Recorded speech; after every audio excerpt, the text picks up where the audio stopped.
యేసు రక్తమే జయం, శిలువ రక్తమే జయం. యేసు రక్తమే జయం, శిలువ రక్తమే జయం. యేసు రక్తమే జయం, శిలువ రక్తమే జయం. ఆమేన్, ఆమేన్, ఆమేన్. This is Brother Rajababu Mosuganti, founder God servant of Yesu Raktame Jayam Ministries. Our mobile number 9292201542, 9966327361, 6281317132. Our address 1-7 First Ward near Maijargunta, Agatpalam, Palakul Mandalam, Pachim Godavari Jilla, Andhra Pradesh, South India. ప్రభు ఈరోజు కాదు, ఇంతకుముందే ఏర్పాటు చేసిన వాక్యాన్ని ఈరోజు నేను record చేస్తున్నాను, video recording. 8:38 AM 30th August 2027 Saturday. ప్రభు ఈరోజు ధ్యానించుకోవడానికి ఏర్పాటు చేసిన వాక్యం జెర్మియా 15:21. ఇర్మియా 15:21. దుష్టుల చేతిలో నుండి నిన్ను విడిపించదను, బలాత్కారుల చేతిలో నుండి నిన్ను విమోచించదను. ఈ వాక్యాన్ని రిఫరెన్స్ బైబిల్ ఆధారంగా ధ్యానించుకుందాం.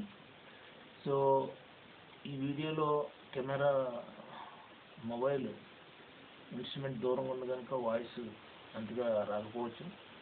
అందు గురించి ఇప్పుడు నేను అక్కడి నుంచి మొబైల్ని తీసి చేతితో పట్టుకుని వాక్యం మీదకి నేను ఫోకస్ చేస్తూ బైబిల్ మీదకి నేను వీడియోని రికార్డ్ చేస్తాను. సో నేను ఎందుకు ఈ వీడియోలో కనిపిస్తున్నానంటే, కొంతమంది ఇంతకుముందు నేను పోస్ట్ చేసిన వీడియోలో అతను చనిపోయాడు, అతని తరపున ఎవరో వాయిస్ తోటి వీడియో రికార్డ్ చేసి పెడుతున్నారు అని చెప్పి నా మీద దుష్ప్రచారం చేస్తున్నారు.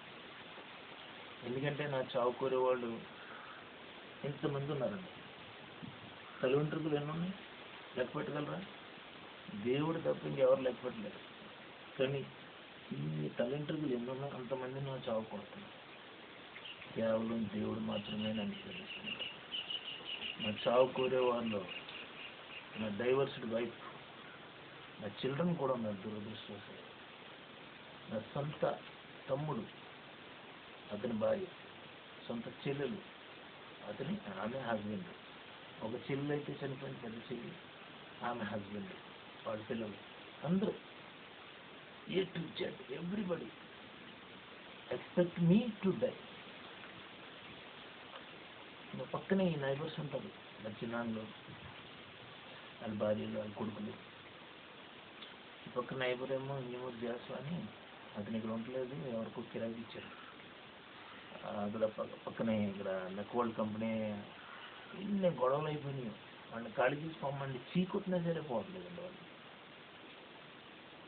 చాలా డిస్టర్బెన్స్ చేస్తారు, సూటుపోటు మాటలు అంటూ ఉంటారు, ఏకవచనం పెడతారు.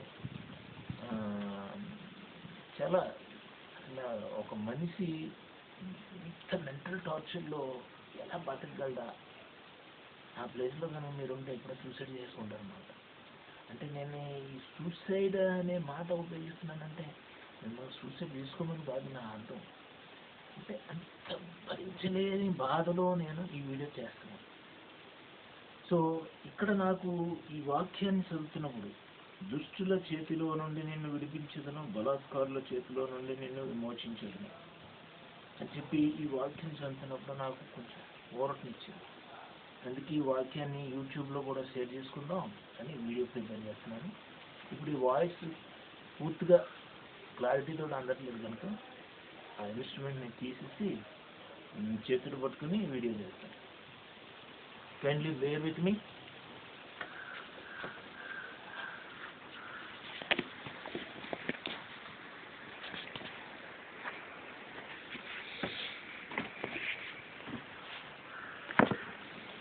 సో ఇక్కడ ఎన్వైరన్మెంట్ అంత అనుకూలంగా లేదండి, కానీ నేను వీడియో చేయాలనుకున్నాను కనుక చేస్తున్నాను. ఎందుకంటే స్క్రిబుల్ చేసుకున్నాను ఏమి వాక్యం షేర్ చేసుకోవాలని. So 8:38 AM 30th August 2025 Saturday. MIZ అంటే మైజర్గుంట, AGP ఆగత్పాలెం, మైజర్గుంట ఆగత్తిపాలెంకి ఆగత్తిపాలెం ఫస్ట్ వాడే, కానీ మైజర్గుంట పక్కన మా ఇల్లు, పాలకొల్లు మండలం. జెర్మియా 15:21, ఇర్మియా 15:21. దుష్టుల చేతిలో నుండి నిన్ను విడిపించెదను, బలాత్కారుల చేతిలో నుండి నిన్ను విమోచించెదను. ఈ వాక్యం మనకు అర్థం కావాలంటే ఇర్మియా 15:19-21 చదువుకుందాం బైబిల్ నుండి. బైబిల్ నుండి మన కోసం చదివి వినిపిస్తాను.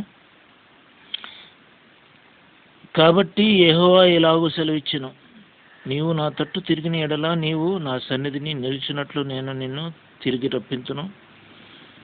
ఏవి నీచములో ఏవి ఘనములో నీవు గుర్తుపట్టిన ఎడల నీవు నా నోటి వలె ఉందువు.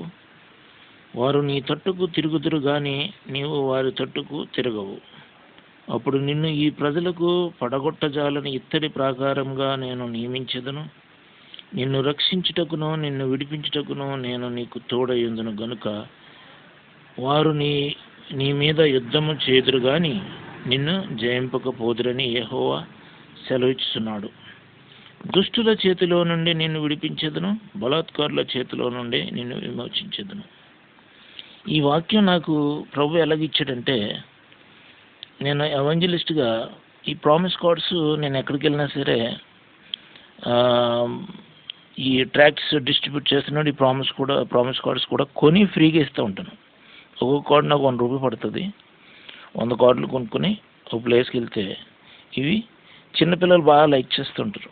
అక్కడ చిన్నపిల్లలందరికీ ఫ్రీగా ఇస్తున్నాను. పెద్దవారికి ఇంటికి వచ్చి ఒక కార్డు, ఆ సమయంలో ఇంకో 2-3 కార్డులు ఇవ్వగలనంటే 2-3 కార్డులు ఇస్తూ ఉంటాను. కొంతమంది అడుగుతారు ఇంట్రెస్ట్గా, వారికి కావాల్సిన చాయిస్ కార్డు బండిల్ నుంచి తీసుకోవాలంటే తీసుకునేలాగా ఫెసిలిటేట్ చేస్తాను. సో ఈ దుష్టుల చేతిలో నుండి నిన్ను విడిపించేదనని ఈ ప్రామిస్ కార్డు వచ్చినప్పుడు బైబిల్ తెరిచి అసలు ఏంటి ఇక్కడ వాక్యం ఏమున్నది అని చెప్పి నేను చూస్తే, దుష్టుల చేతిలో నుండి నిన్ను విడిపించేదను, బలాత్కార చేతిలో నుండి నిన్ను విమోచించేదను అని ఉంది. తర్వాత నేను క్లారిటీ కోసం 19 నుంచి ఇంకా ముందు నుంచి చదివాను. ఇక్కడ ముందు నుంచి చదివితే ఇక్కడ చూడండి 15:4 యోధా రాజైన హిజ్కియా కుమారుడగు మనష్షే యెరూషలేములో చేసిన క్రియలను బట్టి భూరాజ్యములన్నిటిలో ఘోర హింస నొందునట్లు వారిని అప్పగించుచున్నాను. యెరూషలేమా, నిన్ను కరుణించేవాడెవడు? నీ యందు జాలిపడివాడెవడు? కుశల ప్రశ్నలు అడుగుటకు ఎవడు త్రోవ విడిచి నీ యొద్దకు వచ్చును? సో యెరూషలేం గురించి ఈ వాక్యాలు చెప్తున్నాడు అన్నప్పుడు యెరూషలేం తోటి అంటున్నాడు, దుష్టుల చేతిలో నుండి నిన్ను విడిపించెదను, బలాత్కారుల చేతిలో నుండి నిన్ను విమోచించెదను. ఈ వాక్యం మనకి బైబిల్ వాక్యం మనకి క్లారిటీతో ఎక్స్ప్లెయిన్ చేయగలిగే సాధనం ఏదైనా ఉందంటే బైబిలే. అదేం బైబిల్ అంటే రిఫరెన్స్ బైబిల్. చూసారు ఇక్కడ కింద రిఫరెన్స్లు ఉన్నాయి, నేను వాడేదే రిఫరెన్స్ బైబిల్. సో ఇప్పుడు ఈ వాక్యానికి రిఫరెన్సెస్ ఏమున్నాయంటే,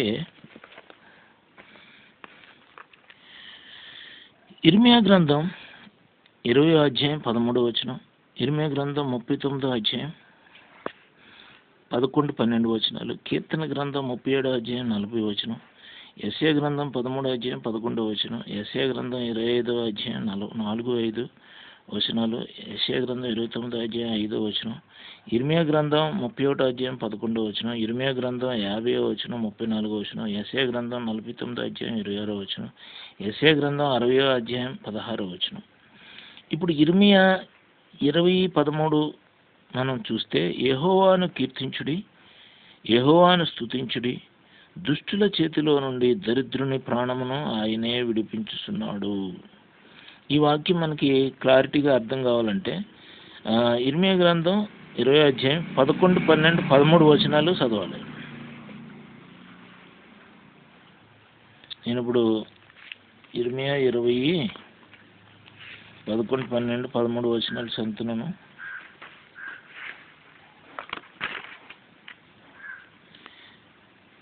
అయితే పరాక్రమ గల సూర్యుని వలె యెహోవా నాకు తోడై ఉన్నాడు. నన్ను హింసించి వారు నన్ను గెలవక తొట్టిల్లుదురు. వారు యుక్తిగా జరుపుకొనరు గనుక బహుగా సిగ్గుపడుదురు. వారెన్నడూనూ మరువబడని నిత్యావమానము నొందుదురు. సైన్యములకు అధిపతి యెహోవా సైన్యములకు అధిపతియగు యెహోవా, నీతిమంతులను పరిశోధించువాడవు నీవే, అంతరింద్రియములను హృదయమును చూచువాడవు నీవే. నా వ్యాజ్యమును నీకే అప్పగించుచున్నాను. నీవు వారికి చేయు ప్రతిదండన నేను చూతును గాక. యెహోవాను కీర్తించుడి, యెహోవాను స్తుతించుడి. దుష్టుల చేతిలో నుండి దరిద్రుని ప్రాణమును ఆయనే విడిపించుచున్నాడు. ఇప్పుడు యెరూషలేముకి దరిద్రం పట్టేసింది, చెరలోకి వెళ్ళిపోయింది కదా, నెబుకద్నెజరు పట్టుకుని వెళ్ళిపోయాడు. అందుకు దుష్టుల చేతిలో నుండి దరిద్రుని ప్రాణమును ఆయనే విడిపించుచున్నాడు. నెబుకద్నెజరు చేతిలో నుండి యెరూషలేములో ఉన్నటువంటి జనుల ప్రాణమును ఆయనే విడిపించుచున్నాడు. జనులను, యెరూషలేము ప్రజలను ఆయనే విడిపించుచున్నాడు. అలానే ఇది వ్యక్తిగతంగా తీసుకుంటే, క్రైస్తవుడైనందుకు, నువ్వు ప్రభువుని సొంత రక్షకుడిగా అంగీకరించి క్రైస్తవుడైనందుకు దుష్టుల చేతిలో నుండి దరిద్రుని ప్రాణమును ఆయనే విడిపించుచున్నాడు. దుష్టుల చేతిలో పడితే ఏం చేస్తారు? బలాత్కారంతో ప్రాణం తీసేస్తారు. ఎవరు పడతారు దుష్టుల చేతిలో? దరిద్రులు పడతారు. ధనవంతులు పడరు. వాళ్ళకి పలుకుబడి ఉంటుంది, రికమెండేషన్స్ ఉంటాయి. పోలీసు వారు కూడా ధనవంతులు కాబట్టి వాల్యూ ఇస్తారు. ఏమో కొంచెం మనకు సపోర్ట్ చేస్తాడులే అనే టైపు. సో ధనవంతుడు కాబట్టి మనకి చేసాడు, వీళ్ళు పోలీసులు మనకు సపోర్ట్ చేస్తున్నారని కృతజ్ఞతతోటి ఏదో సంథింగ్ ఇచ్చిపుచ్చుకోవడాలు ఉంటాయి. ఎందుకంటే డబ్బు ఉంది కాబట్టి. లేనోడు ఏమిస్తాడు? ఏమీ ఇవ్వలేడు. దుష్టుల చేతిలో నుండి దరిద్రుని ప్రాణమును ఆయనే విడిపించుతున్నాడు. దరిద్రుడు ఏమి ఇచ్చుకోలేడు కనుక పోలీసు వరకు మనం ఎన్నిసార్లు కాల్ చేసినా మనల్ని పట్టించుకోరు. మన కాలు వాయిస్ అనగానే ఫోన్ పెట్టేస్తారు క్రెడిట్. ఇప్పుడు లేటెస్ట్ ఫోన్లో మన వాయిస్ అనగానే కట్ చేస్తారు, డిస్కనెక్ట్ చేస్తారు. సో ఆ విధంగా ఇది నాకు వాస్తవంగా జరుగుతుంది కనుక మీకు చెప్తున్నానండి. నేను 112కి ఎన్ని కాల్స్ చేశానో మా నైబర్స్ మీద, అందులో ఉన్న టెనెంట్స్ నాకు చాలా ప్రాబ్లమేటిక్గా అయిపోయారు. హౌస్ ఓనర్ ఇంజమూర్ జాస్వా నాకు చాలా ప్రాబ్లమేటిక్గా అయ్యాడు. మాకు 10 లక్షలు ఇవ్వాలి నష్టపరిహారం, నోరు తెరిచి అడిగానండి ఫిబ్రవరిలో, ఇప్పుడు వరకు ఇవ్వలేదు అని చెప్పి నేను పోలీసులకి ఎంత చెప్పినా. ఇప్పుడు లేటెస్ట్గా ఏంటంటే నా సొంత వారే, ఇంజమూరు జాస్వా కోసం నా సొంత వారే నన్ను ప్రయత్నం చేస్తున్నారు. అందుకే దేవుడి వాక్యాన్ని ఇచ్చినప్పుడు నాకు కొంత ఊరట కలిగింది. ఎస్, దుష్టుల చేతిలో నుండి దరిద్రుని ప్రాణమును ఆయనే విడిపించుతున్నాడు. ఇప్పుడు నా ప్రాణాన్ని ప్రభువే విడిపించుతున్నాడు. అదనమాట మ్యాటర్. సో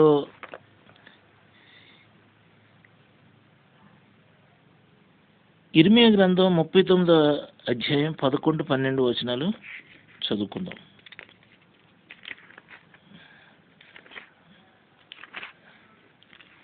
కొంచెం టైం పడుతుంది, ఎందుకంటే బైబిల్ రిఫరెన్స్ తీస్తున్నాను.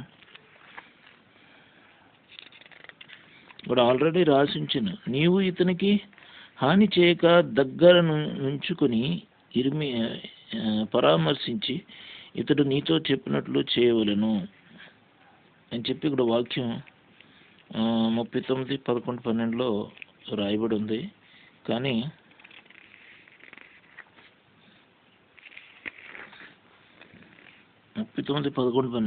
మరియు ఇర్మియాను గూర్చి బాబెలు రాజైన నెబుకద్రెజరు రాజదేహ సంరక్షకులకు అధిపతియగు నెబూజరదానుకు ఈ ఆజ్ఞ ఇచ్చెను.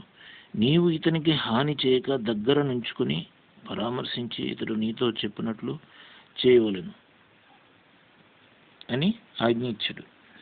ఈ వాక్యం మనకు అర్థం కావాలంటే 39వ అధ్యాయం, ఇర్మియా 39వ అధ్యాయం 1-14 చదివేద్దాం. నేను ఫాస్ట్గా చదువుతాను, ట్రై చేయండి అర్థం చేసుకోవడానికి.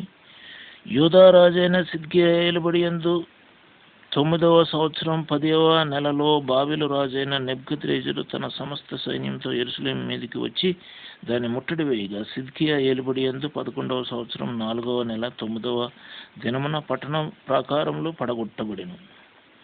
యెరూషలేము పట్టబడగా అధిపతులందరూ నెర్గల్ సరేజర్, సంగర్ నెబో, సండులకు అధిపతియగు సెర్సికీమో, జ్ఞానులకు అధిపతియగు నెర్గల్ సరేజర్ మొదలైన బాబెలు రాజు అధిపతులందరూ లోపలికి వచ్చి మధ్య గుమ్మంలో కూర్చుండిరి. యూదుల రాజైన సిద్కియాయు అతని ఆయుధస్తులందరూ వారిని చూచి పారిపోయి రాజు తోట మార్గమున 2 గోడల మధ్యనున్న గుమ్మపు మార్గమున పోయిరి గాని రాజు మైదానపు మార్గమున వెళ్ళిపోయాను. అయితే కల్దీయుల సేన వారిని తరిమి ఎరుకో దగ్గరనున్న మైదానములలో సిద్కియాను కలుసుకొని పట్టుకొని రాజు అతనికి శిక్ష విధింపవలనని హమాతు దేశంలో రిబ్లా పట్టణం దగ్గరనున్న బాబిలు రాజైన నెబుకద్రెజరు వద్దకు వారు సిద్కియాను తీసుకొని పోయిరి. బాబిలు రాజు రిబ్లా పట్టణంలో సిద్కియా కుమారులను అతని కన్నుల ఎదుట చంపించెను. మరియు బాబిలు రాజు యూదా ప్రధానులందరినీ చంపించెను. సిద్కియా ఎదుటే అతని కుమారులని యూదా ప్రధానులందరినీ చంపించేసాడండి బాబిలు రాజు. అంతటా అతడు సిద్కియా కన్నులు ఊడదీయించి అతని బాబిలకు తీసుకుని పోవుటకై సంకెళ్లతో బంధించెను. కల్దీయులు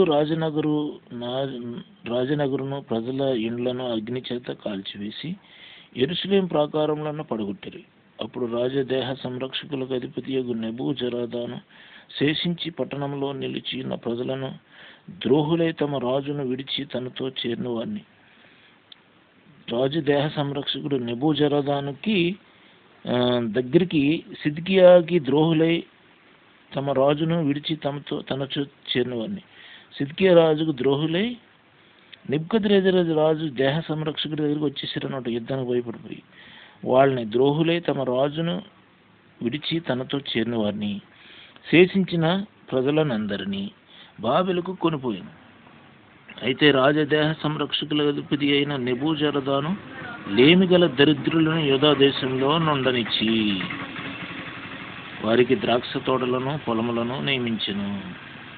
చూసారు, ఇక్కడ యెరూషలేములో లేమిగల దరిద్రులను యూదా దేశంలో నుండనిచ్చి. సో ఆ దినాల్లో లేమిగల దరిద్రులు ఉన్నారండి ఇశ్రాయేల్ దేశంలో. వాళ్ళని యూదా దేశంలో ఉండనిచ్చి వారికి ద్రాక్ష తోటలను పొలములను నియమించాను. ఇంకా దరిద్రులు ఎక్కడ పోతారు? వాళ్ళు ఎక్కడ పోయినా వాళ్ళ స్టేటస్ అదే. అందుకని ఇంకా వాళ్ళు ఎక్కడికి వెళ్ళినా ఏమీ చేయలేరు, వాళ్ళ స్టేటస్ పెంచేసుకోలేరు అమాంతంగాను. సో వాళ్ళు సంరక్షించుకోలేరని వాళ్ళని ఆ ద్రాక్ష తోటలు అయ్యి పొలాలు చేయడానికి యూదా దేశం ఉంచారంట. మరియు ఇర్మియాను గూర్చి బాబెలు రాజైన నెబుకద్రెజరు రాజదేహ సంరక్షకులకు అధిపతి నెబూజరదానుకు ఈ ఆజ్ఞ ఇచ్చాను. బాబెలు రాజు ఆజ్ఞ ఇచ్చాడు నెబూజరదానికి, నీవు ఇతనికి హాని చేయక దగ్గర నుంచుకొని పరామర్శించి ఇతను నీతో చెప్పినట్లు చేయవలను. ఎవరి గురించి? ఇర్మియా గురించి. ఇర్మియా ప్రవక్త. కావున రాజదేహ సంరక్షకులకు అధిపతి అయిన నెబూజరదానును, సండులకు అధిపతి నెబూషబ్బానును, జ్ఞానులకు అధిపతి నెర్గల్ సరేజర్ను బాబెలు రాజు ప్రధానులందరూ దూతలను పంపి బందీగృహశాలలో నుండి ఇర్మియాను తెప్పించి అతనిని ఇర్మియా ఇంటికి తోడుకొని పోవుటకు షాపాను కుమారుడైన అహీకాము కుమారుడకు గెదల్యాకు అతనిని అప్పగించిరి. అప్పుడు అతడు ప్రజల మధ్య నివాసం చేసెను. చూసారా, దుష్టుల చేతిలో నుండి నిన్ను విడిపించేదను అని. సో యెరూషలేముకు చెప్పిన వాక్యం ఇక్కడ ఇర్మియాకి అప్లై అయింది. దుష్టుల చేతిలో నుంచి విడిపించాడు, లేకపోతే చచ్చిపోతాడు అతను. సో ఇక్కడ మళ్ళా కీర్తన గ్రంథం 37:40, కీర్తన గ్రంథం 37:40 చదువుకుందాం.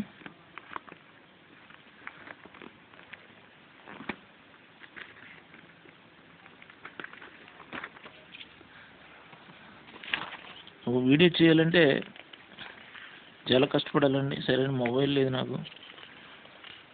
ఒక సోదరుని ఒక మొబైల్ ఇప్పించండి అన్నాను ఈ మధ్యకాలం. ఆయన చాలా సమస్యలోనే ఉండే, అంటే గవర్నమెంట్ ఎంప్లాయీ, చాలా సమస్యలోనే ఉన్న వాళ్ళు కాదని సారీ చెప్పేసాడు. సో మరి ఎందుకో దేవుని చిత్తం కాదనుకుంటా నాకు మొబైల్ రాలేదు. మరి ఎవరన్నా నా మాటలని మీకు ఒక మొబైల్ ఇప్పిస్తామంటే లేటెస్ట్ మొబైల్ ఒక 20,000 లోపు అని అంటే సంతోషిస్తాను. ఇక్కడ 39 కీర్తన గ్రంథం 37:40 చదువుకుందామండి. యెహోవా వారికి సహాయుడై వారిని రక్షించును. వారు యెహోవా శరణుజొచ్చి ఉన్నారు కనుక ఆయన భక్తిహీనుల చేతిలో నుండి వారిని విడిపించి రక్షించును. యెహోవా వారికి సహాయుడై వారిని రక్షించును. వారు యెహోవా శరణుజొచ్చి ఉన్నారు కనుక ఆయన భక్తిహీనుల చేతిలో నుండి వారిని విడిపించి రక్షించును. ప్రభువుని నమ్ముకున్నటువంటి వారు, ఇక్కడ యెహోవా అనగా తండ్రి, కుమార, పరిశుద్ధాత్మను మనం అర్థం చేసుకుందాం. సో ప్రభువుని నమ్ముకున్నటువంటి వారిని రక్షిస్తాడు. ప్రభువు శరణుజొచ్చి ఉన్నాం కనుక భక్తిహీనుల చేతిలో నుండి వారిని విడిపించి రక్షిస్తాడు అన్న వాక్యం ఇక్కడ చాలా క్లారిటీ తోటి మనకి కన్ఫర్మేషన్ ఇస్తుంది. ఈ వాక్యం మరింతగా అర్థం కావాలంటే 28వ వచనం నుంచి 40వ వచనం చదువుకుందాం. 37వ అధ్యాయం కీర్తనలో 28 నుంచి 40 వచనాల వరకు చదువుకుందాం. ఏలైనగా యెహోవా న్యాయమును ప్రేమించువాడు, ఆయన తన భక్తులను విడువడు.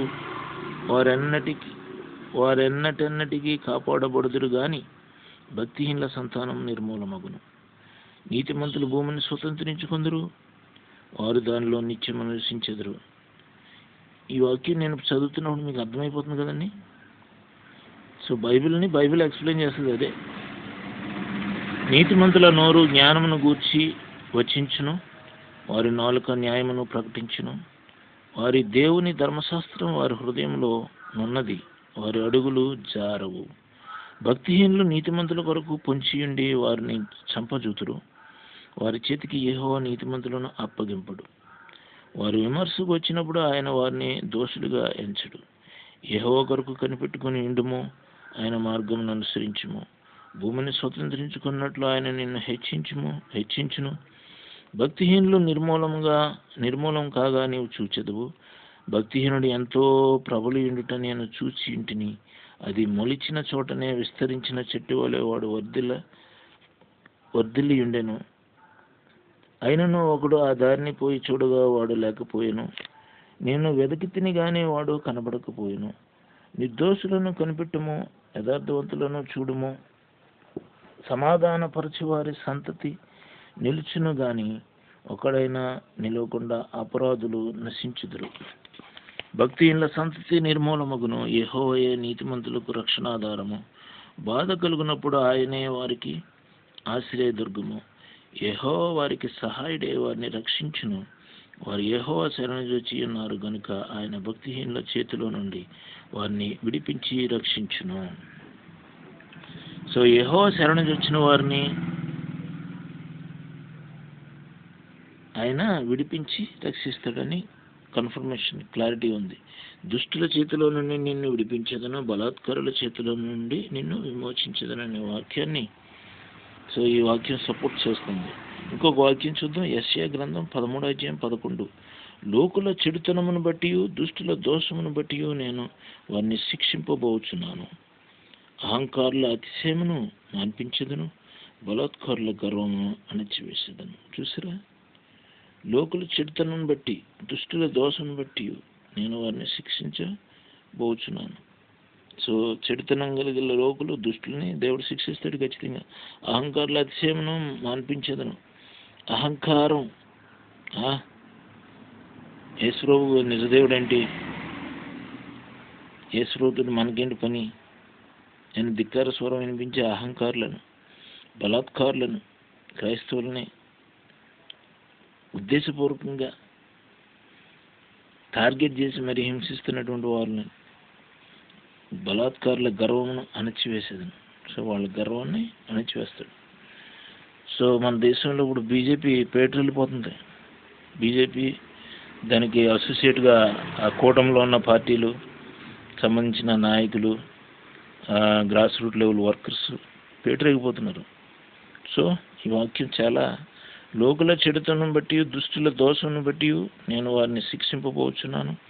అహంకారుల అతిశయమును మాన్పించేదను, బలాత్కారుల గర్వమును అణచివేసేదను. సో ఖబర్దార్ బీజేపీ, ఎన్డీఏ కూటమి క్రైస్తవుల్ని హింసిస్తే ఇక్కడ వాక్యం ఉన్నది. దేవుడు క్లారిటీ చెప్తున్నాడు. లోకుల చెడుతనమును బట్టి దుష్టుల దోషమును బట్టి నేను వారిని శిక్షింపబోచున్నాను. అహంకారుల అతిశయమును బట్టి మాన్పించేదను, బలాత్కారుల గర్వమును అణిచివేసేదను. ఈ వాక్యం మనకు అర్థం కావాలంటే యెషయా 13వ అధ్యాయం 9, 10, 11 వచనాలు మనం చదివి అర్థం చేసుకుందాం.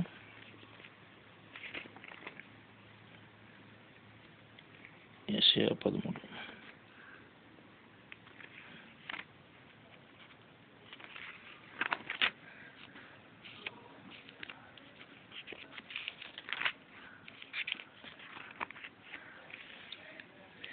తొమ్మిది, 10, 11. యెహోవా దినము వచ్చుచున్నది, దేశమును పాడు చేయుటకును, పాపులను బొత్తిగా దానిలో నుండకుండా నశింపజేయుటకును, క్రూరమైన ఉగ్రతతోనూ ప్రచండమైన కోపంతోనూ అది వచ్చును. ఆకాశ నక్షత్రములను నక్షత్ర రాసులను తమ వెలుగు ప్రకాశింపనీయవు. ఉదయకాలమున సూర్యుని చీకటి కమ్మును, చంద్రుడు ప్రకాశింపడు. లోకుల చెడుతనం బట్టి, దుష్టుల దోషను బట్టి నేను వారిని శిక్షింపబోచున్నాను. అహంకారుల అతిశయమును మాన్పించదను, బలాత్కారుల గర్వమును అణచివేసేదను.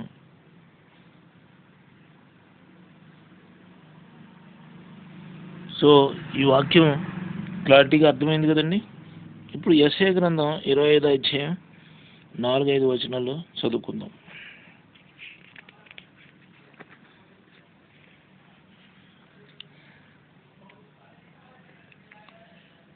కాబట్టి ఉగ్రులైన జనులు నిన్ను గణపరచెదరు, భీకర జనముల పట్టణస్థులు నీకు భయపడుదురు. ఎండిన దేశంలో ఎండ వేడిమే అణగిపోవునట్లు నీవు అన్యుల ఘోషను అణచివేసితివి. మేఘఛాయ వలన ఎండ అణచివేయబడినట్లు బలాత్కారుల జయకీర్తన అణచివేయబడును. కాబట్టి ఉగ్రులైన జనులు నిన్ను గణపరచెదరు, భీకర జనముల పట్టణస్థులు నీకు భయపడుదురు. ఎండిన దేశంలో ఎండ వేడిమే అణగిపోవునట్లు నీవు అన్యుల ఘోషను అణచివేసితివి. మేఘఛాయ వలన ఎండ అణచివేయబడినట్లు బలాత్కారుల జయకీర్తన అణచివేయబడును. బలాత్కారులు మనం జయించేసాం, వీళ్ళందరినీ అణచివేశామని అన్నప్పుడు మేఘఛాయ వలన ఎండ అణచివేయబడినట్లు, మేఘఛాయ అయితే ఎండ తీవ్రత తగ్గిపోతుంది కదా.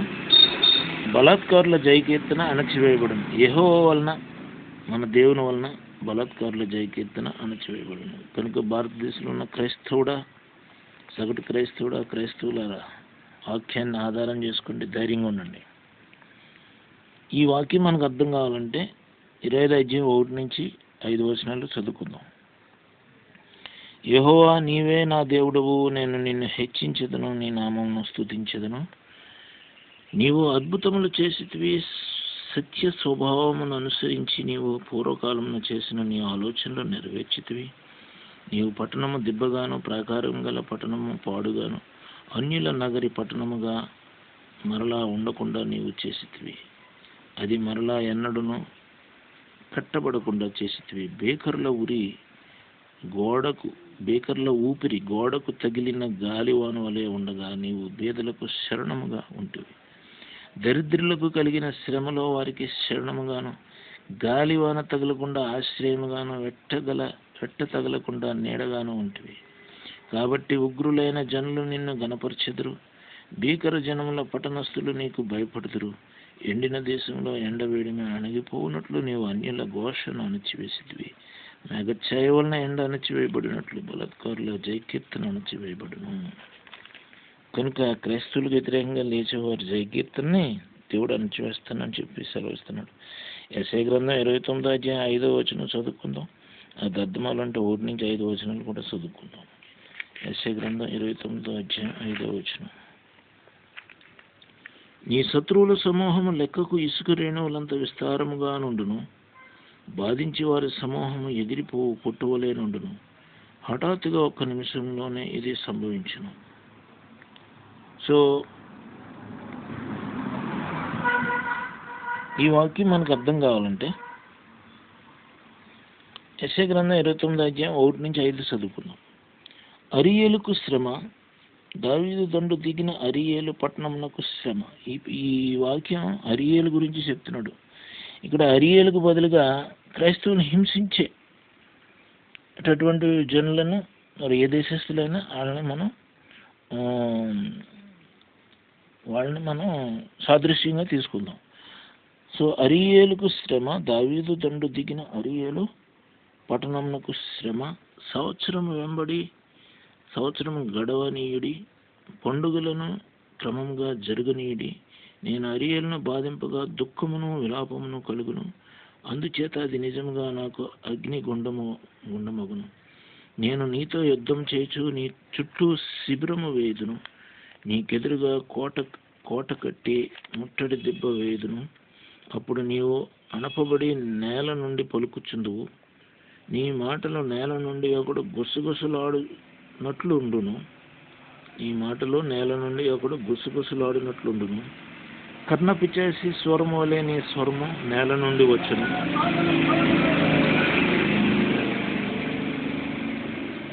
నీ పలుకు ధూళిలో నుండి గుసగుసలుగా వినబడును. కర్ణపిచాసి స్వరము వలె నీ స్వరము నేల నుండి వచ్చును. నీ పలుకు ధూళిలో నుండి గుసగుసలుగా వినబడును. కర్ణపిచాచి అనే ఇక్కడ పదం ఉపయోగించాడు చూసారా. కర్ణపిచాచి అంటే ఇది ఈ మాంత్రికులు, చేతబడి చేసేవాళ్ళు, బాణమతి చేసేవాళ్ళు, యంత్రమంత్ర తంత్ర కుతంత్రాలు ప్రయోగించేవాళ్ళు ఉపయోగించే కర్ణపిచాచి అనమాట. కర్ణపిచాచి అనేది ఉన్నది అని చెప్పడానికి ప్రూఫ్ ఏంటంటే ఇదిగో బైబిల్. పోలీసులు కర్ణపిచాచి అనేది ఉన్నది, చేతబడులు, బాణమతులు, చిల్లంగి, వశీకరణ అన్నీ ఉన్నాయి. ఇక్కడ చూడు బైబిల్ కూడా ఇక్కడ ఆ వాక్యాన్ని, ఆ పదాన్ని ఉచ్చరించాడు ఇక్కడ యెషయా ప్రవక్త. కర్ణపిచాచి స్వరం వలె. కర్ణపిచాచి స్వరం ఎలా వస్తుంది? గుసగుసలాడుతున్నట్టు నేలలోంచి, భూమిలోంచి వస్తుంది అనమాట. నీ శత్రువుల సమూహం లెక్కకు ఇసుకు రేణువులంత విస్తారముగా నుండును. అరియలు శత్రువుల సమూహం, బాధించి వారి సమూహం ఎగిరిపోవు పొట్టువలే నుండును. హఠాత్తుగా ఒక నిమిషంలో నీది సంభవించును. సో క్రైస్తవులకు శత్రువులైనటువంటి వారందరికీ కూడా దేవుడు అరియల్ని ఏ విధంగా శిక్షిస్తున్నాడో ఆ విధంగా శిక్షిస్తాడని గ్యారంటీ ఇస్తున్నాడు, కన్ఫర్మేషన్. ఇర్మియా 31:11 చదువుకుందాం. నా ఎదురుగుండా ఒక సైతాన్ కూడా వచ్చాడండి. ఇటు చేతబడులు చేస్తాడు, మా ఇంటికి కాలువతలు ఉండి గొడవ చేస్తున్నాడు, ఏదో తాటగులు కొడుతున్నాడు. మరి ఏం చేస్తాం, తప్పదు, బియాండ్ కంట్రోల్. ఇర్మియా 37:11 చదువుకుందాం. యెహోవా యాకోబు వంశస్థులను విమోచించుచున్నాడు. వారికంటే బలవంతుడైన వాని చేతిలో నుండి వారిని విడిపించుచున్నాడు. యెహోవా యాకోబు వంశస్థులను విమోచించుచున్నాడు. వారికంటే బలవంతుడైన వాని చేతిలో నుండి వారిని విడిపించుచున్నాడు. ఈ వాక్యం మనకి కొంచెం అర్థం కావాలంటే 10వ వచనం నుంచి 14వ వచనం వరకు చదువుకుందాం. జనులారా, యెహోవా మాట వినుడి, దూరమైన ద్వీపములలోని వారికి దాన్ని ప్రకటింపుడి. ఇశ్రాయేలును చెదరగొట్టిన వాడు వాని సమకూర్చి గొర్రెల కాపరి తన మందను కాపాడునట్లు కాపాడునని తెలియజేయడి. యెహోవా యాకోబు వంశస్థులను విమోచించుచున్నాడు. వారికంటే బలవంతుడైన వాని చేతిలో నుండి వారిని విడిపించుచున్నాడు. వారు వచ్చి సియోను కొండ మీద ఉత్సాహధ్వని చేతురు. యెహోవా చేయు ఉపకారం బట్టి, గోధుమలను బట్టి, ద్రాక్షరసం బట్టి, తైలమును బట్టి, గొర్రెలకును పశువులకును పుట్టు పిల్లలను బట్టి సమూహములుగా వచ్చెదరు. వారిక నిన్నటికి కృషింపగా నీళ్లు పారు తోటవలేనుందరు. వారి దుఃఖమునకు ప్రతిగా సంతోషమిచ్చి వారిని ఆదరించెదను. విచారము కొట్టివేసి నేను వారికి ఆనందం కలుగజేతును. గనుక కన్యకులను, యవనులను, వృద్ధులను కూడి నాట్యమందు సంతోషించెదరు. క్రొవ్వుతో యాజకులను సంతోషపరచెదను. నా జనులు నా ఉపకారములను తెలుసుకుని తృప్తి నొందుదురు. ఇదే యెహోవా వాక్కు. ఇప్పుడు యెరూషలేములో జరగబోయేది రాబో దినాల్లో ఇదేనండి. వాక్యం నెరవేరబోతుంది. యెహోవా చేత ఉపకారం బట్టి, గోధుమను బట్టి, ద్రాక్షరసమును బట్టి, తైలమును బట్టి, గొర్రెలకును పశువులకును పుట్టు పిల్లను బట్టి సమూహములుగా వచ్చెదరు. వారికి నిన్నటికి కృషింపగా నీళ్లు పారు తోట వలెనుందరు. వారి దుఃఖమునకు ప్రతిగా సంతోషం ఇచ్చి వారిని ఆదరించెదను. విచారం కొట్టివేసి నేను వారికి ఆనందం కలుగజేతును. కనుక కన్యకులను, యవనులను, వృద్ధులను కూడి నాట్యమందు సంతోషించెదరు. క్రొవ్వు చేత యాజకులను సంతోషపరచెదను. నా జనులు నా ఉపకారములను తెలుసుకుని తృప్తి నొందుదురు. ఇదే యెహోవా వాక్కు. కనుక యెరూషలేము గురించి ఆనందకరమైనటువంటి వాక్యము చెప్తున్నాడు. ఇది రాబో దినాల్లో నెరవేర్చబడుతుంది. సో ఇర్మియా 50:34 కూడా చదువుకుందాం. ఇర్మియా 50:34.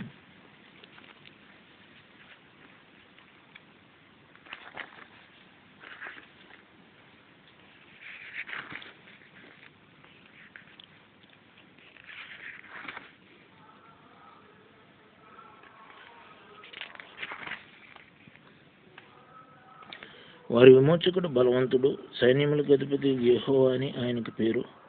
భూమికి విశ్రాంతి కలుగు చేయుటకును బాబెలు నివాసులను కలవరపరచుటకును ఆయన బాగుగా వాదించి వారి వ్యాజ్యమును కడముట్టించును. చూసారా, ఇశ్రాయేలు యొక్క విమోచకుడు బలవంతుడు, సైన్యములకు అధిపతి యెహోవా అని ఆయనకి పేరు. భూమికి విశ్రాంతి కలుగు చేయుటకును బాబెలు నివాసులను కలవరపరచుటకును ఆయన బాగుగా వాదించి వారి వ్యాజ్యమును కడముట్టించును. ఈ వాక్యం మనకు అర్థం కావాలంటే 30 నుంచి 34 వచనాలు చదువుకుందాం మనం, అప్పుడు బాగా అర్థమవుతుంది. ఇర్మీయా గ్రంథం 50 అధ్యాయం 30 నుంచి 34 వచనాలు. కావున ఆ దినమున దాని యవనస్తులు దాని వీధులలో కూలుదురు, దాని యోధులందరూ తుడిచివేయబడుదురు. ఇదే యెహోవా వాక్కు. ప్రభువును సైన్యములకు అధిపతియు నాకు యెహోవా వాక్కు ఇదే. గర్విష్ఠుడా, నేను నీకు విరోధినై ఉన్నాను. నీ దినము వచ్చుతున్నది, నేను నిన్ను శిక్షించు కాలం వచ్చుతున్నది. బాబెలు గురించి చెప్తున్నాడు, బబులోను గురించి. గర్విష్ఠుడు తొట్టిల్లు కూలును, అతని లేవనెత్తు వాడెవడను లేకపోవును. నేను అతని పురములలో అగ్ని రాజబెట్టేదని, అది అతని అన్నిటినీ కాల్చివేయను. ఇది కూడా బాబిలోను గురించి. సైన్యములకు అధిపతి యెహోవా ఇలాగ సెలవిస్తున్నాడు, ఒకడును తప్పకుండా ఇశ్రాయేలు వారును యూదా వారును బాధింపబడిరి బబులోను చేత. వారిని చెరపెట్టిన వారందరూ వారిని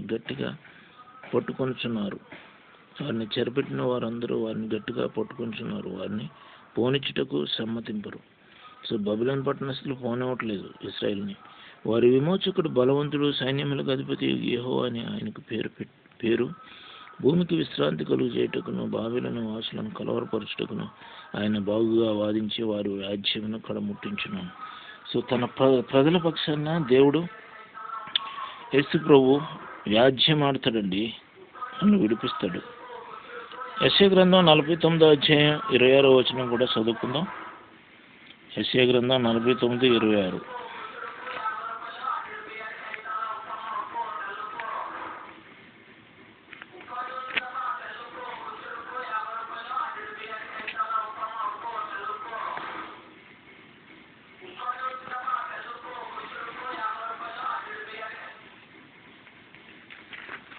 కొంచెం డిస్టర్బెన్స్ ఉంది మైక్ అక్కడ, ఉప్పాట మైక్ వల్ల. Kindly bear with me, edit చేయలేను నేను. యెషయా గ్రంథం 49 అధ్యాయం 26 వచనం చదువుకుందామండి. యెహోవానైన నేనే నీ రక్షకుడననియు యాకోబు బలవంతుడు నీ విమోచకుడనియు మనుషులందరూ ఎరుగునట్లు నిన్ను బాధించి వారికి తమ స్వమాంసము తినిపించెదను. క్రొత్త ద్రాక్షారసం చేత మత్తులైనట్టుగా తమ రక్తం చేత వారు మత్తులగుదురు. యెహోవానైన నేనే నీ రక్షకుడననియు యాకోబు బలవంతుడు నీ విమోచకుడనియు మనుషులందరూ ఎరుగునట్లు నిన్ను బాధించి వారికి తమ స్వమాంసమును తినిపించేదను. బాబిలోనికి, ఇశ్రాయేల్ను బాధించిన బాబిలోనికి అంటున్నాడు, నిన్ను బాధించి వారికి తమ మాంసమును తినిపించేదను. స్వమాంసం ఎప్పుడు తింటారండి? కరువు తాళలేక ఇంకా తినడానికి ఏమీ లేనప్పుడు వాళ్ళ స్వమాంసం, వాళ్ళ శరీరంలో నుంచి కొన్ని అవసరం లేని పార్ట్లు కట్ చేసుకుని వాళ్ళే తింటారట.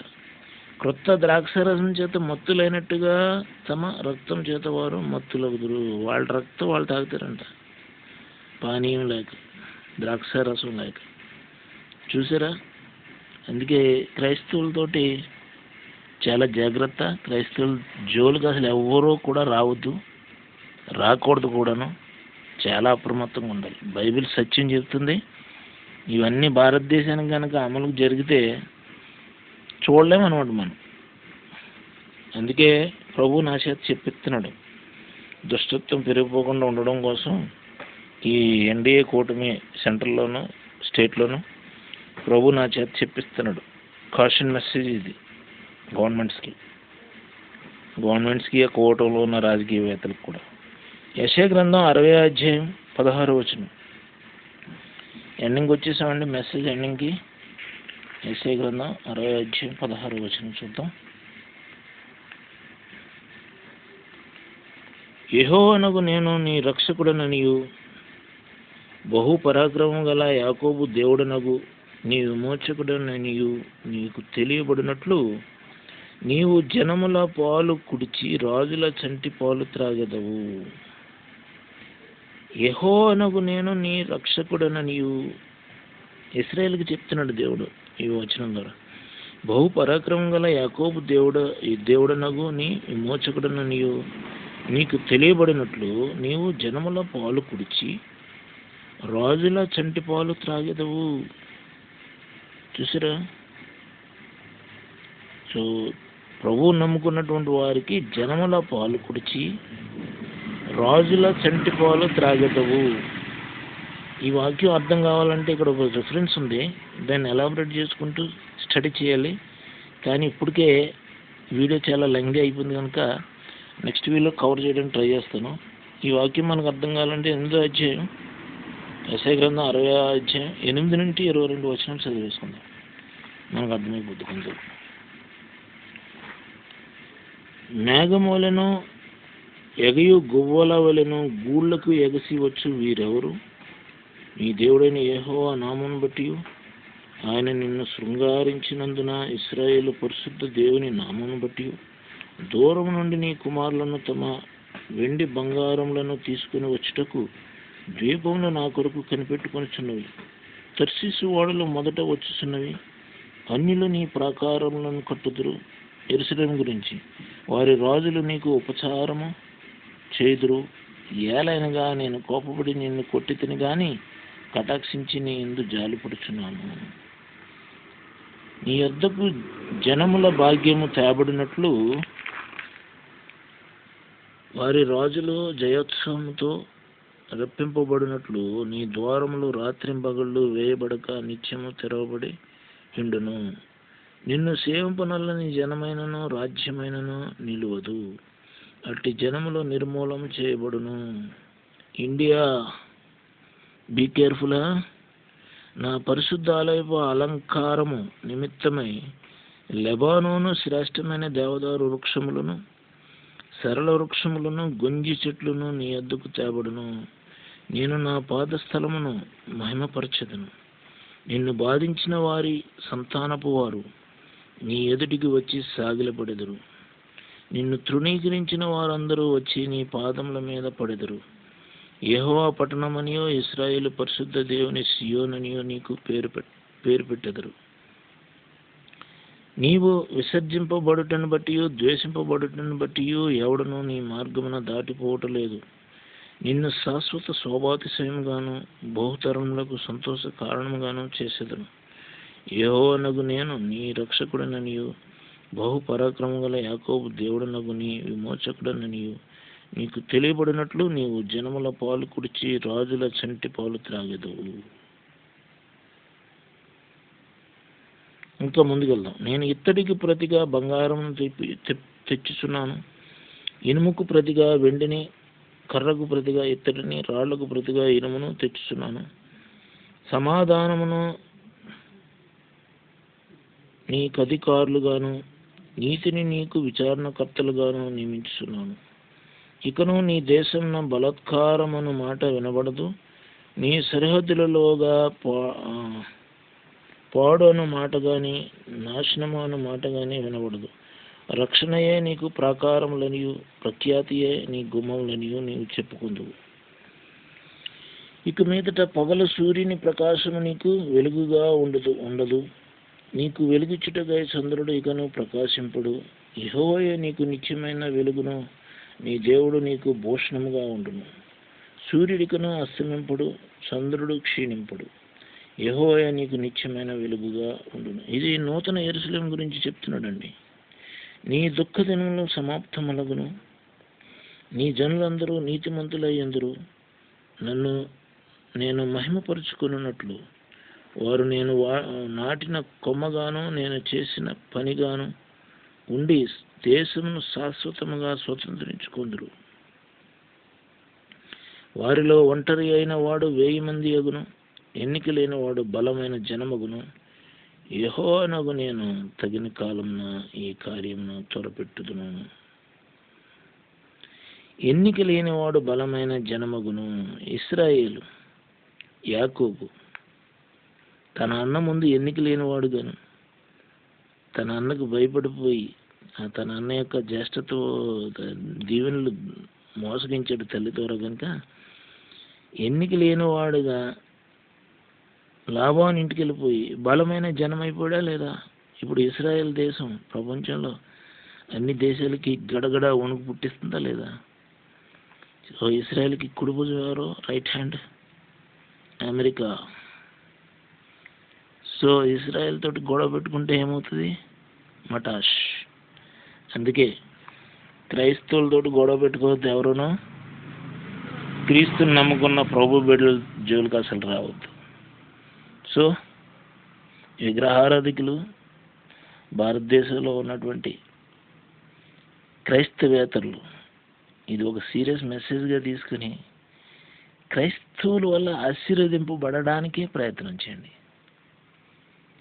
ప్రభువుని నమ్ముకున్నటువంటి హిందువుల్లో చాలామంది ప్రభువుని నమ్ముకున్నారు. వారిని డైరెక్ట్లీ ఆర్ ఇండైరెక్ట్లీ పొమ్మనలేక పోగొట్టినట్టుగా ఎందుకు క్రైస్తవుల్లోకి వెళ్ళలేరు, మళ్ళీ బ్యాక్ వచ్చేసేయండి అని వారి హస్బెండ్స్. ఎందుకు ప్రభువుని నమ్ముకున్నావు అని ప్రభు మళ్ళీ బ్యాక్ వచ్చేయమని వారి భార్యలు ఈ విధంగా శోధిస్తున్నారు. ఒక అతను అన్నాడు ఒకసారి, మా భార్య ప్రభువుని నమ్ముకున్నదండి, ఇప్పుడు ఆమె ఆల్ ఆఫ్ సడన్గా క్రైస్తవురాలు అయిపోయి నన్ను వదిలేసి వెళ్ళిపోతే నా పరిస్థితి ఏంటండి? నేను హిందువుగానే కొనసాగాలనుకుంటున్నాను. ఇప్పుడు నా భార్యని నేను అభ్యంతరపరచట్లేదు, చర్చికి వెళ్ళనిస్తున్నాను. కానీ ఆమె ప్రభువుని నమ్ముకున్నది కానీ క్రైస్తవురాలు అయిపోయి నన్ను వదిలేసింది అనుకోండి, నా పరిస్థితి ఏంటి? సో క్రైస్తవత్వం వల్ల మా హిందువులకు కొంపలు ఎందుకు కూలాలి? మా యొక్క కుటుంబాల్లో ఈ అలజడి ఎందుకు రావాలి అన్నాడు. అప్పుడు నేను అన్నాను, అది వ్యక్తిగత స్వేచ్ఛ అండి. మీ భార్య కావచ్చు, కానీ ఆమెకి వ్యక్తిగతంగా ఉన్నటువంటి ప్రభు ఇచ్చిన స్వేచ్ఛ, దేవుడిచ్చిన స్వేచ్ఛ. ఆమె ఎవరిని ఆరాధించాలనేది నిర్ణయించుకునే అధికారం ఆమెకే ఉంటుంది. మీ భార్య అయినంతరాన్ని ఆమెని యేసు ప్రభువును నువ్వు ఆరాధించొద్దు, చర్చికి వెళ్ళొద్దు, క్రైస్తవురాలుగా మారొద్దు, నువ్వు నా భార్యవి, నాతోనే చచ్చిపో, నాతోనే నరకానికి రా అనడానికి మీకు హక్కు లేదండి. మీరు ఆమె మారిన తర్వాత దేవుడు చేసిన మేళ్ళన్నీ కళ్ళారా చూస్తున్నారు కనుక మీరు కూడా మారాలంటే మారండి. మారలేని పక్షంలో మీకు ఇష్టం లేనప్పుడు ఇంకా ఆమెకి స్వేచ్ఛనిచ్చేసి మీరు ఇక అర్థం చేసుకుని పాజిటివ్ దృక్పథంతో నా జీవితానికి ఇంతే ప్రాప్తం అనుకుని సరిపెట్టుకోవడం చాలా మంచిది. ఆ విధంగా చేయడం వల్ల మీరు మరింత నష్టపోకుండా, కొంతవరకు మీకు ఒకవేళ నష్టం అనిపించిందంటే ఆమె మారడం, క్రైస్తవురాలు అవడం, కొంతవరకు మీకు నష్టం అనిపించిందంటే మరింతగా మీరు పతన స్థితికి వెళ్ళకోకుండా ఆమె దారిని ఆమెకి వదిలేస్తే ఆమె వల్ల మీరు ఇవే రోజు కాకపోయినా రేపైనా ఎల్లుండైనా మీరు కూడా మారి మీరు కూడా ఆశీర్వదింపబడతారు. సో ఇద్దరు పరలోకానికి వెళ్ళడం దేవుని చిత్తం, కానీ ఒకరు నరకానికి ఒకరు పరలోకానికి వెళ్ళడం దేవుని చిత్తం కాదు. ఆమె మారిందంటే ఆ ఆశీర్వాదం మీకు కూడా వస్తుంది. కొంచెం ఆలస్యమైనను ఓపు పట్టండి అని చెప్పాను. ఇప్పుడు అలా కాకుండా మేము హిందువులు మా సనాతన ఇదే అది అని చెప్పేసి ఛాందసవాదంతో ఆ మూర్ఖత్వంతో కనుక కొనసాగితే నష్టపోయేది వాళ్ళే. సత్యం, బైబిల్ సత్యం చెప్తుంది. భారతదేశంలో క్రైస్తవులను ఎవరన్నా కనుక డైరెక్ట్లీ ఆర్ ఇండైరెక్ట్లీ వేధిస్తే ఇప్పుడు నేను చెప్పిన వాక్యాలు, బాబిలోనికి ఏం శిక్షించాడో దేవుడు, బాబిలోని ఎలా శిక్షించి ఇశ్రాయేల్ ప్రజల్ని యెరూషలేముకి రప్పిస్తాను అంటున్నాడు, ఈ వాక్యాలన్నీ మనం చదువుకోను. The same verses apply to Christians all over the world wide ఉన్న క్రిస్టియన్స్ అందరికీ కూడా ఈ బైబిల్ వాక్యాలు యెరూషలేముకి చెప్పబడి అప్లై అవుతాయి. కనుక క్రైస్తవులు ధైర్యంగా ఉండండి. సో క్రైస్తవుడుగా నీతిగా బతుకుతున్నందుకు మీ పక్కోళ్ళు మిమ్మల్ని బాధించి వేధించి దుఃఖపరిచి మాటలతోటి కర్ణపిశాచి వశీకరణ చేతబడులు బాణామతులు అన్నీ చేస్తున్నా సరే యేసు రక్తమే జయం, శిలువ రక్తమే జయం, యేసు రక్తమే జయం, శిలువ రక్తమే జయం, యేసు రక్తమే జయం, శిలువ రక్తమే జయం. ఆమేన్ ఆమేన్ ఆమేన్. ఎన్నిసార్లు? యేసు రక్తమే జయం, శిలువ రక్తమే జయం 3 సార్లు, ఆమేన్ ఆమేన్ 3 సార్లు. గుర్తొచ్చినప్పుడు ఎలా చెప్పుకోండి. మిమ్మల్ని పట్టి పీడించి శోధించి బాధించి దుఃఖపడుతున్న దుష్టాత్మలు చెడ్డ ఆత్మలు అన్నీ కూడా పారిపోతాయి మిమ్మల్ని విడిచి. అయిపోయినాయి అంటే మీకు వచ్చేది ఏంటి? పరిశుద్ధాత్మ. మీ హృదయంలో నివసించేది ఏంటి? పరిశుద్ధాత్మ. పరిశుద్ధాత్మ ఎవరు? తండ్రి, కుమార, పరిశుద్ధాత్మ, త్రియేక దేవుడు. సో త్రియేక దేవుడు మీ హృదయంలో నివసిస్తున్నప్పుడు మీకు ఏం కావాలన్నా మీ తండ్రిని ఎలా కడతారు? ఎలాగ తండ్రి, అలా పరలోక తండ్రిని అడగండి. ప్రభు ఇవ్వలేని అసమర్థుడేం కాదు. మీరు అడగకుండానే, మనం అడగకుండానే భూమిని సృజించి మానవుడికి ఏమేమి కావాలన్నీ పొందుపరిచిన దేవుడు మీరు అడిగితే ఇవ్వలేడా? ఇవ్వలేనివాడా? చేతకానివాడా? అడిగేవాడిని సిగ్గుపరిచే దేవుడు కాదు, ఇస్తాడు. కాదంటే ఓర్పు సహనం కలిగి ఉండాలి. నేను ఎప్పటి నుంచో కొన్ని కోట్లు కావాలని ప్రార్థన చేస్తున్నాను, ఈ రోజు కూడా ఏమీ రాలేదు, ఇంకా దరిద్రం పట్టేసింది. అయినా సరే ఇస్తాడు, దేవుడు ఇస్తాడనే నిరీక్షణతో ఉన్నాను. ఇప్పుడు సిచ్యువేషన్ ఎలా వచ్చిందంటే, నాకు దేవుడు నాకు ఇచ్చిన బిడ్డలు నన్ను వదిలేశారు, నా చావు కోరేతున్నారు. ఆమె అయితే ఎప్పుడో నేను చంప ప్రయత్నాలు చేసింది, విశ్వ ప్రయత్నాలు, దేవుడు కాపాడాడు. నా సొంత వాళ్ళు నన్ను చంపేయడానికి ఇప్పటికీ ప్రయత్నం చేస్తున్నారు, అయినా వాళ్ళని సిగ్గుపరుస్తున్నాడు దేవుడు నన్ను కాపాడి. ఇప్పుడు నా పిల్లలు పెళ్ళిడికి వచ్చేసారు. వాళ్ళకి పెళ్లి చేయాలంటే చాలా డబ్బు అవసరం.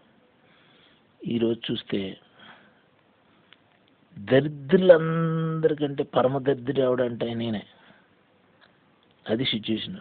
అయినా నేను భయపడలేదు, ప్రభువు ఉన్నాడు. ఆశ్చర్యరీతిగా, అద్భుత రీతిగా అన్ని ఏర్పాట్లు చేసే దేవుడు ఉన్నాడు నాకు. నేను ఎలా భయపడాను? నా రక్షకుడు ఎంతో గొప్ప మహోన్నతుడు, ధనవంతుడైన దేవుడు. నేను ఎలా భయపడవాలని నేను ధైర్యంతో, నిరీక్షణతో ప్రభు వైపు చూస్తాను. ఎందుకంటే ఆయన అద్భుతాలు బోల్డని, చిన్న చిన్న అద్భుతాలు మొదలుకొని పెద్ద పెద్ద అద్భుతాలు బోల్డని చేశాడు నాకు. నేను ఇప్పుడు బతికి ఉన్నానంటే అదే పెద్ద అద్భుతం. మీకు అర్థమైంది ఇప్పుడు? కనుక భారతదేశంలో ఉన్న క్రైస్తవులందరికీ ప్రత్యేకించి మెసేజ్ని డెడికేట్ చేస్తున్నాను. మరొకసారి మెసేజ్ మెయిన్ వర్స్: దుష్టుల చేతిలో నుండి నిన్ను విడిపించేదను, బలాత్కారుల చేతిలో నుండి నిన్ను విమోచించేదను. ఇది యెరూషలేము కోసం చెప్పబడిన వాక్యం అయినప్పటికీ ప్రతి క్రైస్తవుడు, భారతదేశంలో ఉన్న క్రైస్తవుడు ఈ వాక్యాన్ని పాజిటివ్గా తీసుకుని, నా కోసమే ఈ వాక్యం బైబిల్లో పొందుపరచబడింది అని చెప్పి గ్రహించుకొని, దుష్టుల చేతిలో నుండి నిన్ను విడిపించే దేవుడున్నాడు. క్రైస్తవుడా, భయపడుకు. బలాత్కారుల చేతిలో నుండి నిన్ను విమోచించేవాడున్నాడు. బలాత్కారులను శిక్షించే దేవుడున్నాడు. బాబులోని శిక్షించిన దేవుడు ఈవేళ బాబులోని పరిస్థితి ఏంటి? బాగ్దాద్, ఇరాక్ ఏంటి పరిస్థితి? ఇది వరకు అమెరికా కంటే గొప్ప దేశం ఓల్డెన్ డేస్లో బాబులోన్. ఈవేళ ఏంటి? నథింగ్, జస్ట్ ఆ దేశం మట్టి కరిసేసింది. ఇరాన్ రీసెంట్గా ఆల్మోస్ట్ మట్టి కరిసినంత పని. అక్కడి నుంచి అందరికీ వరల్డ్ వైడ్ క్రూడ్ ఆయిల్ కావాలి కాబట్టి కొంచెం కంట్రోల్ చేశారు, లేకపోతే స్మాషే. అమెరికా కొంచెం శాంతియుత ఒప్పందం చేసి సర్దుబాటు చేసింది కనుక, లేకపోతే ఇజ్రాయెల్ చేతిలో ఇరాన్ మట్టి కరిసేసేది. ఇరాన్కి ఇజ్రాయెల్ ఏమనుకున్నదంటే, ఇరాన్ దేశంలో ఎన్నికలు శాంతియుతంగా జరిపించి ఇరాన్ కంట్రీని పరోక్షంగా ఏలాలనుకున్నది మొన్న రీసెంట్లీ అటాక్స్లో. కానీ అమెరికా ఇన్వాల్వ్ అయ్యి, ఇంటర్ఫీర్ అయ్యి కంట్రోల్ చేసి శాంతియుతంగా ఇరాన్ నాశనం అయితే మరి పెట్రోల్ చాలా పెరిగిపోద్ది, బతకలేము ప్రపంచం యావత్తు అని అమెరికా తీసుకున్నటువంటి నిర్ణయం ద్వారా ఇరాన్ కొంతవరకు బతికి బట్ట కట్టబడింది. లేకపోతే ఇరాన్ అదే గతే. కనుక దేవునితోటి, దేవుని ప్రజలతోటి, అంటే క్రైస్తవులతోటి, జూయిష్ పీపుల్ తోటి గొడవ ఎవరైనా పెట్టుకుంటే ఇజ్రాయెల్ చూపిస్తుంది చూసారా, అదే జరుగుతుంది. క్రైస్తవులతోటి అస్సలు ఏ రూపంలో కూడా మీరు గొడవ పడవద్దు, గొడవ పెట్టుకోవద్దు. అలాగే క్రైస్తవులు అందరూ క్రైస్తవేతరులని మ్యాక్సిమం ప్రేమించాలి. వాళ్ళు ఎంత శ్రమ పెట్టినా సరే, బాధించినా సరే, అయినా సరే ఓర్చుకుంటూ సహనం కలిగి వాళ్ళ మేలు గురించి ప్రార్థన చేయాలి. నేను ఇప్పుడు మా చర్చ్ కోసం, మా ఇంటి ముందు చర్చ్ కడదాం, 10x20 హాల్ అని, దానికి ఎస్టిమేటెడ్ కాస్ట్ 4 లక్షలు. ₹1 లేదు నా దగ్గర. అనేక ప్రాంతాల్లో ప్రేయర్ఫుల్గా వెళ్తున్నాను. ఎవరన్నా కొంచెం దయ తెలిసి నా మీద దేవుని ప్రేరణ బట్టి 1% 4 లక్షలు ఇవ్వచ్చు, లేదంటే ఒక 10 మంది కొంతగా ఇవ్వచ్చు. ఎక్కడో చోట దేవుడు అద్భుతం చేస్తాడని ప్రయత్నం చేస్తున్నాను. వెళ్తున్నప్పుడు ఆ అయితే ఏరియాలో తిరుగుతున్నానో ఆ ఏరియాని ప్రభు ఈ ఊరు నేను దర్శించాను, అందరినీ ఇంటింటికి వెళ్ళి నేను ఫండ్ రైజ్ చేశాను. వాళ్ళు 5, 10, 20, 50, 100, కొంతమంది కొంచెం జాలి గలవారు 200, ఇంకా కొంతమంది 500. ఈ 200, 500 అనేవి వెరీ రేర్, నాట్ ఈవెన్ 1%. 100 అనేది ఓకే, ఒక 1%. అలాగా సపోర్ట్ దొరుకుతుంది. కానీ మాకు గాస్పల్ ట్రాక్ట్స్ అవి ప్రింట్ చేయించను, ఇది కంప్యూటర్ ప్రింట్కి అయిపోతుంది, డబ్బులు వస్తున్న డబ్బులు ఆల్మోస్ట్ ప్రింట్కి అయిపోతున్నాయి. సరే చర్చ్కి ఏంటంటే ఒక 50 రూపాయలు 20 రూపాయలు మిగులుతున్నాయి. ఏమవుతుందండి ఆ డేకి 50 రూపాయలు 20 రూపాయల వల్ల ఏమవుతుంది? సో సేవకుడిగా నా ఖర్చులకి వెళ్ళిపోతున్నాయి. యాజ్ ఆన్ డేట్ చెప్పాలంటే మీరు నమ్మరు, ఒక 500 రూపాయలు సేవ్ చేసానేమో యాజ్ ఆన్ డేట్. ఎప్పటి నుంచో, మన డిసెంబర్ నుంచి నేను తిరుగుతున్నాను అన్ని ఊర్లు. యాజ్ ఆన్ డేట్ ఒక 500 రూపాయలు మాత్రమే సేవ్ చేయగలిగాను. అవి మరొక రూపంలో సేవ్ చేస్తే దాన్ని కూడా ట్రాక్ చేసి నా మీద దుష్ప్రచారం చేస్తున్నాడు. ఎవడో కాదు, మా చిన్నాన్న కొడుకు. నన్ను అంతగా ట్రాక్ చేసి వేధించేస్తున్నారండి. ప్రతి రూపాయిని ఆరాధిస్తున్నారు, ఏదో నేను వాళ్ళ దగ్గర బెచ్చమెత్తుకున్నట్టు. దేవుని కృపను బట్టి, దేవుని ప్రేరేపణ బట్టి ఆ గ్రామాల్లో వెళ్తున్నప్పుడు, ఆ విలేజెస్ అక్కడ దయగల వారు ప్రభునామాన్ని వచ్చి చర్చ కట్టుకుంటానని ఆ సహాయం కోరుతున్నాడని వాళ్ళు దయదలిచి దయతో ఒక 500 రూపాయలు ఇచ్చిన, 5 రూపాయలు ఇచ్చినా ఆ 5 ఇవ్వని వాళ్ళు చాలామంది ఉన్నారు. 5 కూడా 5 ఇచ్చిన వాళ్ళు మంచివాళ్ళే కదా, ప్రభు బిడ్డలే కదా. 10 ఇచ్చిన వాళ్ళు కూడా మంచివాళ్ళే కదా, 20 ఇచ్చిన వాళ్ళు కూడా మంచివాళ్ళే కదా. అలాగే 50 ఇచ్చిన వాళ్ళు మంచిలే, 100 ఇచ్చిన వాళ్ళు మంచిలే. సో అందరూ 200 ఇచ్చిన వాళ్ళు మంచిలే, 500 రూపాయలు ఇచ్చిన వాళ్ళు మంచిలే. సో అందరూ 500 ఇవ్వలేరు, అందరూ 200 ఇవ్వలేరు, అందరూ 100 ఇవ్వలేరు, అందరూ 50 ఇవ్వలేరు. అలాగే ఎవరు తోచిందో వాళ్ళు చేస్తున్నారు, అసలు లేని దానికంటే. అందుకే నేను అందరినీ ప్రభు ఎంత ఇచ్చారు అందరినీ ఒక్కొక్క రూపాయలు, 1 కోటి రూపాయలుగా బ్లెస్ చేసి, 1 కోటి రూపాయలు అంత బ్లెస్సింగ్స్ ఇచ్చేసి, వాళ్ళు ఎంత ఇచ్చారు అన్ని కోట్ల రూపాయల విలువైనంత బ్లెస్సింగ్స్, మెనీఫోల్డ్ బ్లెస్సింగ్స్ ఇచ్చి ప్రభు అని చెప్పి ప్రార్థన చేస్తున్నాను. ఇచ్చేవాడు దేవుడు, అందుకునేవారు వారు. మధ్యలో మనం ప్రార్థన చేసి పక్కకు తప్పుకునే వాళ్ళమే. నేను అందుకే ఆ గ్రామాలను కూడా సంపూర్ణంగా గ్రామాన్ని ఆశీర్వదించి, అందులో ఉన్న నీతి, న్యాయ, యథార్థ ధర్మాలను అనుసరించి మానవత్వానికి పెద్దపేటేసి చక్కగా హుందాగా బతుకుతున్నటువంటి క్రైస్తవేతలను కూడా మీ చిత్త ప్రకారంగా మీ కోరిక మేరకు సమృద్ధిగా దీవించి ఆశీర్వించి నేను అందరు రక్షణ పొందాలని ప్రార్థన చేస్తున్నాను. సో లిటరల్లీ నేను వెళ్ళిన ప్లేసు ఆశీర్వదింపబడుతుంది, వాళ్ళు కూడా నన్ను ఆశీర్వదిస్తున్నారు. సో కానీ నా ఇంటి పక్కన ఉన్నటువంటి వారు, నా నివాసం, నా స్వగ్రామంలో నన్ను ఒక్కరు కూడా ఆశీర్వదించట్లేదండి. నా చావు కోరేతున్నారు, నా రక్త సంబంధం, నా తోబుట్టువులు, తల్లిదండ్రులు అయితే చనిపోర్లండి. సో మా తండ్రిది చాలా బాధాకరమైన దుర్మరణం. ఇప్పుడు నన్ను టార్గెట్ చేశారు. దయచేసి నా గురించి ప్రార్థించండి. మా ఇంటి ముందు చర్చి నిర్మించుకోవాలనుకుంటున్నాం, దానికి ఫండ్ రైజ్ చేస్తున్నాను. నేను అందరికీ పరిచయమే.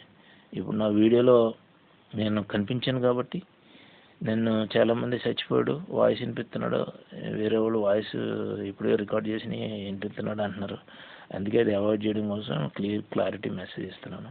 సో దయచేసి మా వీడియోని లైక్ చేయండి, షేర్ చేయండి, మంచి కామెంట్స్ రాయండి. మా ఛానల్ రాజబాబు మోసుగంటి, ఈ రాజబాబు మోసుగంటి ఛానల్లో ఈ వీడియోని వేస్తాం. మా ఛానల్ సబ్స్క్రైబ్ చేయండి. మీరు ఆల్రెడీ సబ్స్క్రైబ్ చేసి ఉంటే ఓకే, వెల్ అండ్ గుడ్. ఒకవేళ చేయకపోతే మరి సబ్స్క్రైబ్ చేయండి. సో మాది క్యూఆర్ కోడ్ ఒకటి చూపిస్తున్నాం, ఇదిగోండి. చర్చ్ కోసం ఫండ్ రైజ్ చేస్తున్నాం. ఏసు రక్తమే జయం మినిస్ట్రీస్. ఎస్, మీకు ఇది ఇక్కడ మా ఇల్లు, ఇది ఇక్కడ క్లియర్గా అడుగుతున్నాం మీ ఎంతెంత కావాలి. ఇక్కడికి వచ్చేటడికి మా బ్యాంక్ డీటెయిల్స్ ఇస్తున్నాను, చూడండి.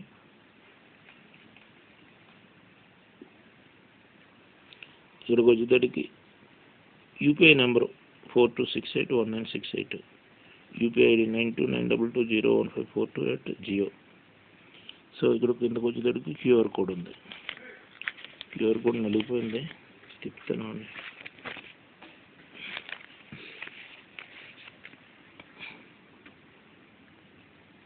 చూసారా? ఇప్పుడు మీకు కనిపిస్తున్న క్యూఆర్ కోడ్ని వీడియో పాజ్ చేసి స్కాన్ చేస్తే స్కాన్ అవుతుంది, రాజబాబు మోసిగంటి అని వస్తుంది. అప్పుడు మీరు అమౌంట్ మీకు నచ్చిన అమౌంట్ మీకు తోసిన అమౌంట్ ప్రభు ప్రేరేపణ బట్టి పంపించవచ్చు, మా అకౌంట్కి వస్తుంది. మా మొబైల్ నెంబర్లు ఉన్నాయి. సో ఇవే ట్రాక్స్, ఈ ట్రాక్స్ని మేము ప్రింట్ చేస్తున్నాం కంప్యూటర్లో. మా మొబైల్ నెంబర్లు ఉన్నాయి చూడండి, 9292201542, 9966327361, 6281317132. కాల్ చేసి ప్రే చేయించుకోవచ్చు. ఓకే, వీడియోని క్లోజ్ చేస్తున్నానండి. దయచేసి మా ఛానల్ రాజబాబు మోసిగంటి సబ్స్క్రైబ్ చేయండి. Praise the Lord, God bless you.